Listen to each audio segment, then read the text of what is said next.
As many of you know, global shipping is quite a huge industry. So it's a great use case, which I will get into in the next couple of slides. But a couple of things I want to draw your attention to on the bottom row there.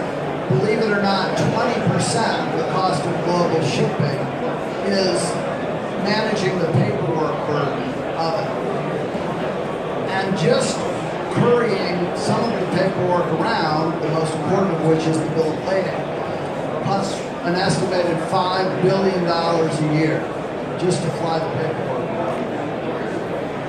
This is what a fairly simple transaction looks like in paperwork.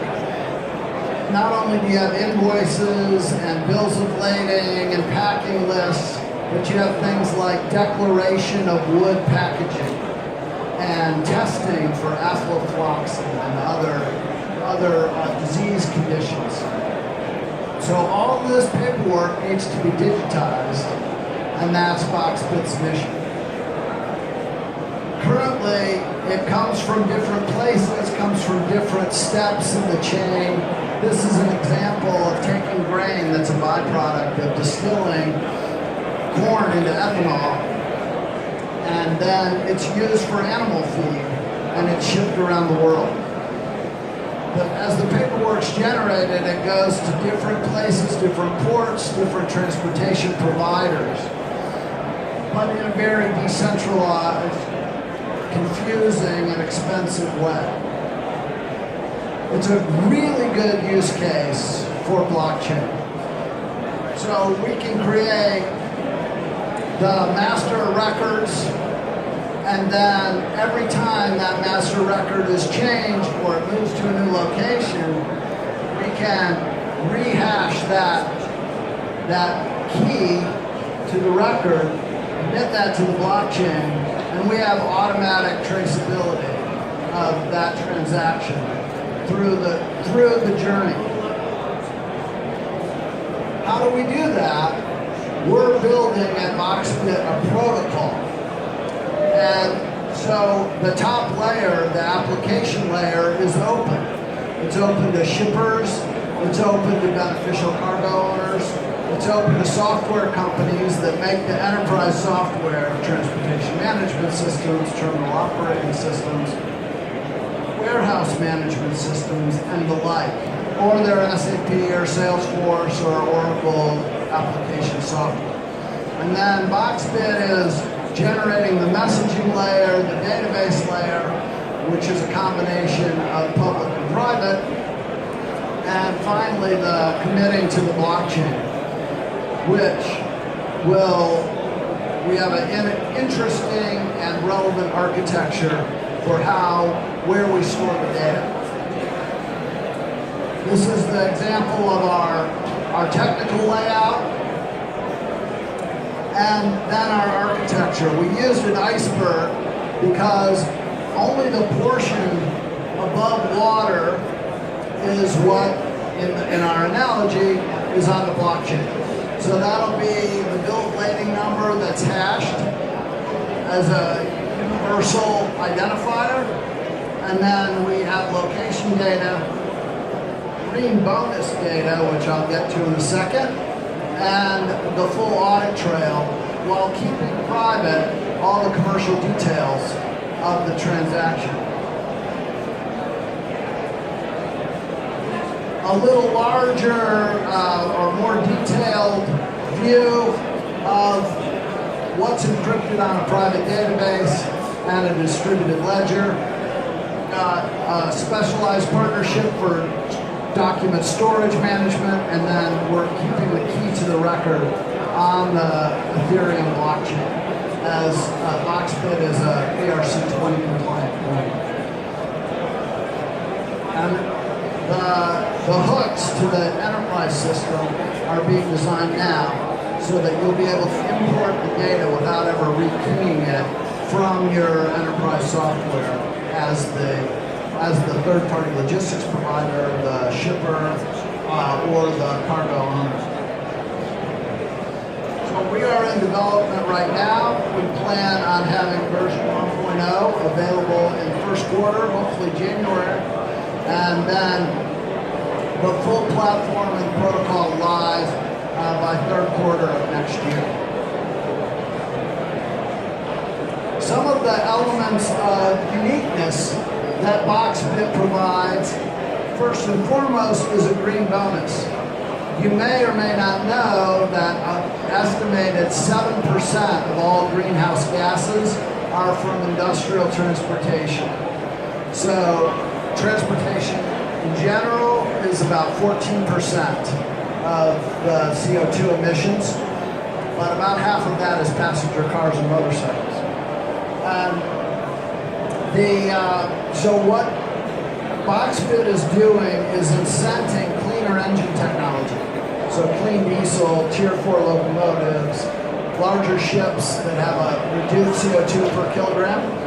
And then we're looking on the right-hand side of that slide, you see various all-electric transportation modes that are coming online, which will have an even larger incentive in terms of BoxBit bonus, which is one of the uses of our utility token. The other big differentiator for BoxBit is that, contrary to some of our competition, we're not just focusing on the ocean voyage or just on the bill of lading. We're actually creating the full digital document set, working with the various governments in their customs and their agricultural inspection to get the full documents and location and lot details, so we can actually track the carton of oranges or avocados, where they originate and what distribution center they arrive to.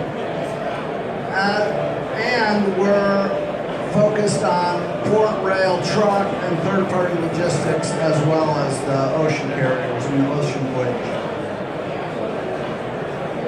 Any good startup needs a great team. I'm fortunate to work with some of these individuals.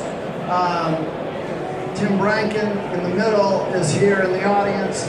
He comes from the FX world and is an incredible salesperson, organizer. Mahesh is a fantastic entrepreneur. He started software companies. He's our CTO. And Jamie Kritika comes from investment banking, as well as our chairman, Mike Wychuk. And then we have some great advisors as well. 4 of them are from the blockchain universe, and 2 from shipping and logistics. So we feel like we have a very good balance of advisors as well. As far as BoxBit as a company, beyond the token, we see 4 sources of revenue. Transaction fees for paying for the shipment in BoxBit tokens. The software, platform as a service, license revenues, customization fees, and we'll also be able to extend the application modules that we offer, and then implementation consulting services. As the shipping environment is a very old-fashioned industry, we know that adoption will take some time, and so we're working with these companies to develop a blockchain strategy, as well as getting the kinds of prototypes ready that they need.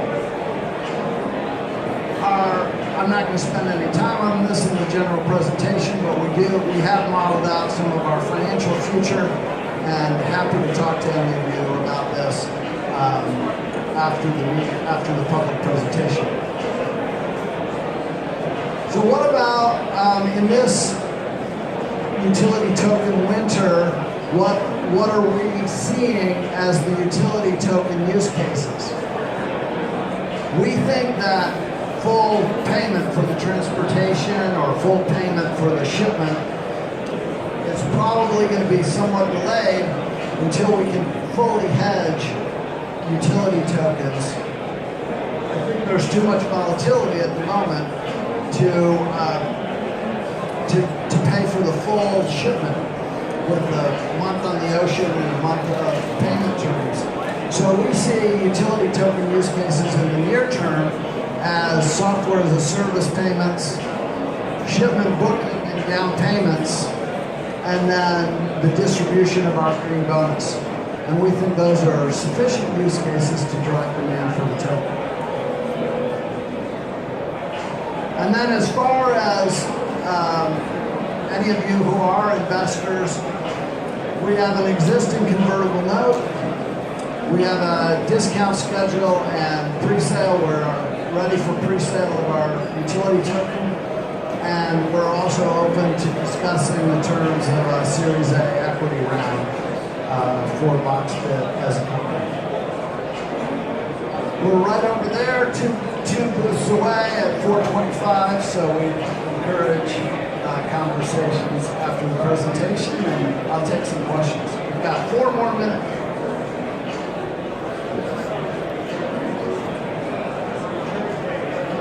We've raised $300,000. We'd like to raise up to about $600,000.